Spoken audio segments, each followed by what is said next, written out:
sekalian, kembali bersama saya Pak Anton pada Pendidikan Agama Katolik dan Budi Pekerti kelas 8. Apa kabar kalian? Bapak harap kalian tetap sehat, tetap semangat, selalu dilindungi dan diberkati oleh Tuhan. Hari ini kita akan memasuki materi kita yang kedua dari bab kelima, yaitu Roh Kudus memberi daya kekuatan. Melalui pembelajaran ini nanti, anak didik kami diharapkan semakin memahami peran Roh Kudus bagi para murid Yesus dan juga bagi gereja. Nah, sekarang mari kita perhatikan dengan baik lampu berikut ini. Lampu ini hidup karena ada daya yang dialirkan kepadanya. Ketika daya itu berkurang, maka lampu ini akan semakin meredup. Dan ketika daya itu diputus, maka lampu ini akan mati. Jadi kita bisa melihat betapa pentingnya daya bagi lampu ini. Nah, sekarang kita ke Roh Kudus yang dilambangkan dengan lidah api pada hari raya Pentakosta. Api itu memiliki daya transformasi, daya pengubah di dalam dirinya. Ketika kita membakar kertas, maka dia berubah menjadi abu. Ketika kita membakar kayu, dia berubah menjadi arang. Jadi, api itu memiliki daya transformasi atau daya pengubah.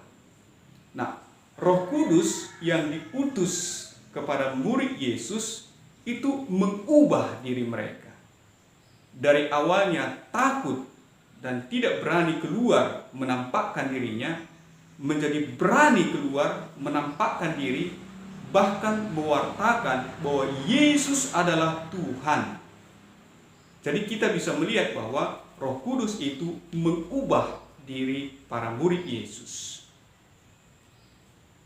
Nah, para murid juga berhasil mempertobatkan banyak orang.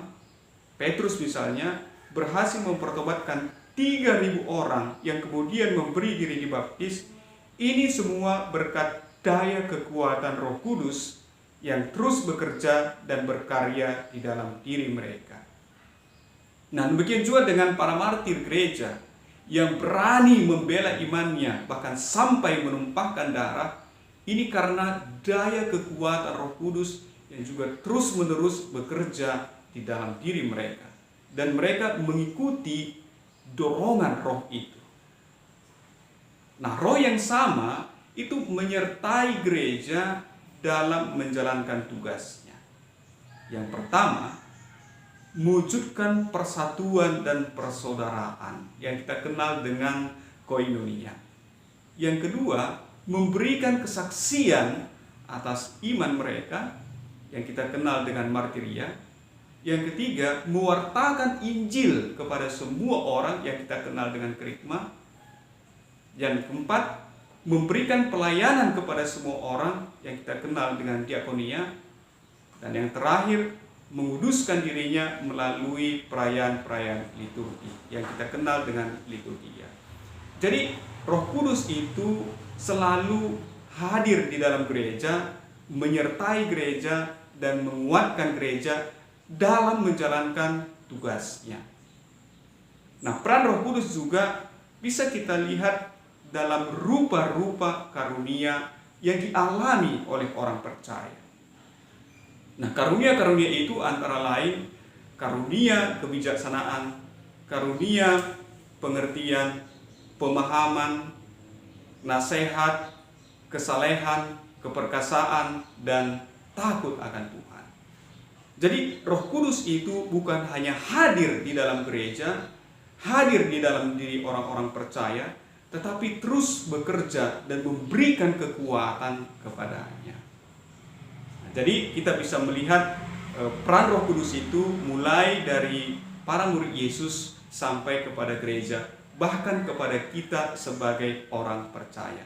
Nah, sebagai tugas sederhana, silakan kalian tuliskan doa mohon karunia Roh Kudus dalam selembar kertas, ditulis dengan rapi.